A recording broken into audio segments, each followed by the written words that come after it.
بخاری اس حدیث کو 3 بار لے کر آئے ہیں، ہر بار نیا مسئلہ ثابت کیا ہے، اور ہر بار اس حدیث کو خماسی لے کر آئے ہیں، یعنی کہ اس میں 5 راوی ہیں امام بخاری کے مابین اور نبی علیہ الصلوۃ والسلام کے مابین۔ اور یاد رہے کہ صحیح بخاری میں عام طور پہ احادیث خماسی ہیں، زیادہ تر احادیث خماسی ہیں، یہ بھی خماسی ہے، ثلاثی تو 22 ہیں اور رباعی بھی کم ہیں، لیکن خماسی یہ کثرت کے ساتھ ہیں۔ یہاں پہ امام بخاری کا استاد کون ہے؟ احمد بن اشکاف، اور جب یہ حدیث امام بخاری کتاب الدعوات میں لے کر آئے ہیں تو زہیر بن معاویہ، اور جب کتاب الایمان والنذور میں لے کر آئے ہیں تو امام بخاری کے استاد ہے قتیبہ بن سعید۔ تو میں نے کیا کہا تھا کہ امام بخاری جب ایک حدیث کو بار بار لے کر آتے ہیں، ہر بار اس میں کوئی نہ کوئی اضافی فائدہ ہوتا ہے۔ اب دیکھیں، جب اس حدیث کو روایت کرنے والے امام بخاری کے 3 استاد ہوئے تو ہمارا اس حدیث کے اوپر پہلے بھی یقین تھا لیکن مزید بڑھ گیا۔ وَلَٰكِن لِيَطْمَئِنَّ قَلْبِي، امام بخاری کہتے ہیں حدثنا احمد بن اشکاب، اور اس کے بعد کہتے ہیں حدثنا محمد بن فضیل عن عمارة بن القعقاع عن ابی زرعہ۔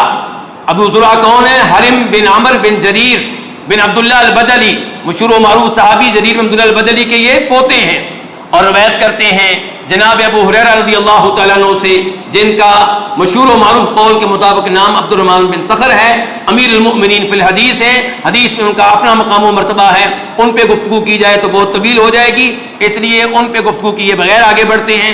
قال النبی صلی اللہ علیہ وسلم کلمتان حبیبتان للرحمن خفیفتان علی اللسان ثقیلتان فی المیزان سبحان اللہ وبحمدہ سبحان اللہ العظیم۔ کلمتانی، 2 ایسے جملے ہیں، 2 ایسے جملے ہیں، یہ خبر ہے، مبتدا نہیں ہے، اور آپ طالب علم جانتے ہیں کہ عربی زبان میں قواعد کے اعتبار سے پہلے کس کو لایا جاتا ہے؟ مبتدا کو، اور جب خبر کو پہلے لایا جائے مبتدا کو بعد میں لایا جائے تو وہاں پہ کوئی نہ کوئی فائدہ ہوتا ہے، کوئی نہ کوئی وجہ ہوتی ہے، کوئی نہ کوئی سبب ہوتا ہے۔ تو یہاں پہ ایسا کیوں کیا گیا؟ علماء کرام کہتے ہیں اس لیے کہ سننے والوں میں شوق پیدا ہو جائے۔ کس چیز کے بارے میں؟ ان 2 جملوں کے بارے میں۔ شوق کیسے پیدا کیا جا رہا ہے؟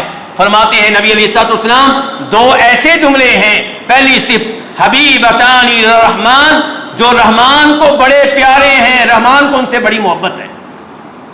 جب سننے والے کو پتا چلے کہ 2 جملے ایسے ہیں جس سے اللہ کو محبت ہے تو شوق پیدا ہوتا ہے کہ میں جانوں یہ کون سے 2 جملے ہیں، میں بھی ان 2 جملوں کو پڑھوں، میں بھی اللہ کے محبوب بندوں میں شامل ہو جاؤں ان کو پڑھ کے۔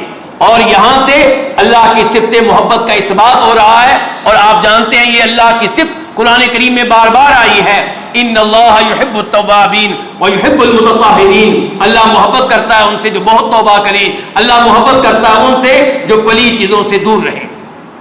ہم اللہ کے فضل و کرم سے یہاں پہ بھی تعویل نہیں کرتے، لیکن تعویل کرنے والوں نے تعویل کی ہے۔ ہمارے مدارس میں تفسیر الجلالین پڑھائی جاتی ہے، یہ تعویلات سے بڑی بڑی ہے، اور جب بھی اللہ کی صفت محبت آتی ہے تو وہ دونوں امام محلی یا امام سیوطی کیا تعویل کرتے ہیں؟ اس کا مطلب ہے کہ اللہ ثواب کا ارادہ کرتا ہے، یعنی کہ اللہ کہتے ہیں کہ میں اس سے محبت کرتا ہوں تو اللہ محبت نہیں کرتا، مطلب یہ ہے کہ اللہ تعالیٰ اس کو ثواب دے گا۔ مجھے یہاں پہ امام ابن القیم رحمہ اللہ کے الفاظ یاد آ گئے، میں آپ کی توجہ چاہوں گا، سنہری الفاظ ہیں۔ کہتے ہیں بڑی عجیب بات ہے کہ اللہ تعالیٰ کہتے ہیں کہ قرآن آسان ہے، وَلَقَدْ يَسَّرْنَا الْقُرْآنَ لِلذِّكْرِ فَهَلْ مِن مُدَّكِرٍ، کہ ہم نے قرآن کو آسان بنایا ہے، کیا ہے تو نصیحت لینے والا؟ آسان تب ہوگا جب تجری بِأَعْيُنِنَا کا مطلب یہ ہو کہ اللہ کی آنکھیں ہیں، آسان تب ہوگا جب لما خلقت بِيَدَيْكَ کا مطلب یہ ہو کہ اللہ کے ہاتھ ہیں۔ لیکن وہ کہتے ہیں کہ اگر ان گمراہ فرقوں کا عقیدہ لے لیں تو پھر ہمیں ماننا پڑے گا کہ قرآن کریم سے مشکل کتاب کوئی نہیں ہے جس میں اثبات کا معنی نفی اور نفی کا معنی اثبات ہوتا ہے۔ لما خلقت بِيَدَيَّ کا مطلب یہ ہوتا ہے کہ اللہ کے ہاتھ نہیں ہے، تجری بِأَعْيُنِنَا کا مطلب یہ ہوتا ہے کہ اللہ کی آنکھیں نہیں ہیں، اس سے مشکل کتاب کون سی ہوگی؟ تو یہاں پہ بھی یہی صورتحال ہے کہ اللہ کے نبی فرماتے ہیں صلی اللہ علیہ وسلم کہ اللہ محبت کرتا ہے، جی ہاں، اللہ محبت کرتا ہے کئی شخصیات سے، اللہ محبت کرتا ہے کئی مقامات سے، اللہ محبت کرتا ہے کئی کلمات سے، اللہ محبت کرتا ہے کئی زمانوں سے، اور یہاں بتایا گیا کہ اللہ محبت کرتا ہے ان دو جملوں سے، خفیفتان علی اللسان۔ یہ دونوں جملے بہت ہلکے ہیں، کہتے ہوئے زور نہیں لگتا، مشقت کا سامنا نہیں کرنا پڑتا، کوئی زیادہ وقت صرف نہیں ہوتا، بلکہ یہ دو کلمے مصداق ہیں اس حدیث کے کہ عامل قلیلا واجر کثیرا، کہ انتہائی تھوڑا عمل اور اجر بہت زیادہ۔ ثقیلتان فی المیزان، شوق دیکھیں، شوق دیا جا رہا ہے کہ دو جملے کیسے ہیں، رحمان کو بڑے پیارے ہیں، دو جملے کیسے ہیں، کہنے کے لحاظ سے بہت ہلکے ہیں، دو جملے کیسے ہیں، جب روز قیامت ان کو تولا جائے گا تو وزن میں بڑے بھاری ثابت ہوں گے۔ کون سے؟ فرمایا سبحان اللہ و بحمدہ، سبحان اللہ العظیم، کم از کم ایک بار تو بھی کہہ لیں سبحان اللہ و بحمدہ، سبحان اللہ العظیم۔ یہ وہ جملے ہیں جو اللہ کو بڑے پیارے ہیں، جو اللہ کو بڑے محبوب ہیں، اور اللہ رب العزت کو بہت پیار ہے اس بات سے کہ ایک ہی وقت میں اللہ کی تسبیح بھی بیان کی جائے، اللہ کی حمد و ثنا بھی بیان کی جائے۔ وَإِن مِّن شَيْءٍ إِلَّا يُسَبِّحُ بِحَمْدِهِ، اللہ نے کائنات کی ایک ایک چیز کو اس وظیفے پہ لگا رکھا ہے کہ میری تسبیح اور میری حمد و ثنا کا ترانہ پڑھتے رہو۔ اللہ کو حمد و ثنا بڑی پسند ہے۔ اپنی تسبیح کے ساتھ اللہ نے دنیا کے سب سے عظیم انسان اور اپنے سب سے محبوب انسان کو حکم دیا فسبح بحمد ربک واستغفر۔ آپ کا آخری وقت آ چکا، جو ایام رہ گئے ان کو غنیمت جانیں اور ان ایام کو گزاریں اللہ کی تسبیح میں، اللہ کی حمد و ثنا میں۔ تسبیح کیا ہے، حمد و ثنا کیا ہے؟ تسبیح اس بات کا اعلان ہے کہ اللہ ہر عیب سے پاک ہیں، یعنی کہ اللہ کا کوئی شریک نہیں۔ یہ کہا جائے کہ اللہ کا کوئی شریک ہے، یہ اللہ کے لیے عیب بیان کرنا ہے، اور اللہ اس عیب سے پاک ہیں، سبحانہ و تعالی عما یشرکون۔ تسبیح کیا ہے؟ تسبیح اس بات کا اعلان ہے کہ اللہ تعالیٰ کی کوئی اولاد نہیں ہے۔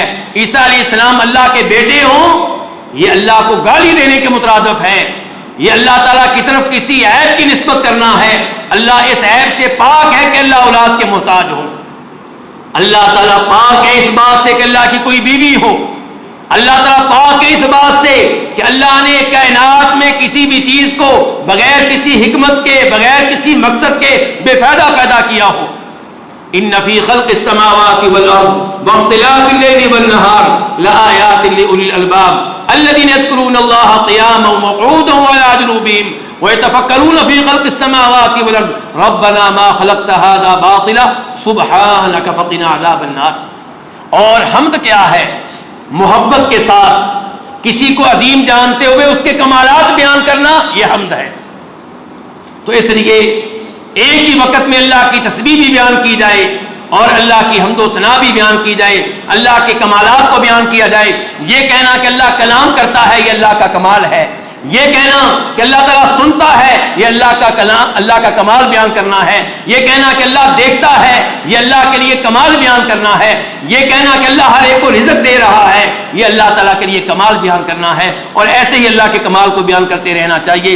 سبحان اللہ بحمدہ، میں اعلان کرتا ہوں کہ اللہ ہر عیب سے پاک ہے۔ میں اللہ کی حمد و ثنا کے ترانے گاتا ہوں، اور میں اللہ کی دوبارہ تسبیح بیان کرتے ہوئے اللہ کی عظمت کا اعلان کرتا ہوں۔ اللہ عظیم ہے، اس سے بڑا کوئی نہیں ہے۔